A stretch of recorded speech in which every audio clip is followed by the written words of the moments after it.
bëggal baay rek noppalu officiel chaîne bi dimbale Faydu Barham. kenn ci yéen du gëm yàlla mu li nga bëggal sa bopp moom nga bëggal sa morom bàyyi mu ne hadis boobu hadis bu raglu la mu ne ku nekk na nga ci àtt sa bopp kenn ku nekk na nga xisaab na nga àtt sa bopp est-ce que li nga bëggal sa bopp réellement moom nga bëggal sa morom su fekkee ne du dëgg xamal ne ba waxee jullit nga yow doo jullit gëmoo yàlla parce que loolu la yonent wax laa yu'minu ahadukum kenn ci yéen du gëm yàlla du dul li nga bëggal sa bopp moom nga bëggal sa morom yaa daan fajal diine meram biñ fi jógee lu jaxle la.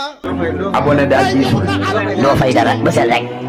ma ne ko loolu yaa daan fajal diine meram biñ fi jógee. abonné daal diisul doo fay dara bësal rek. ma ne ko loolu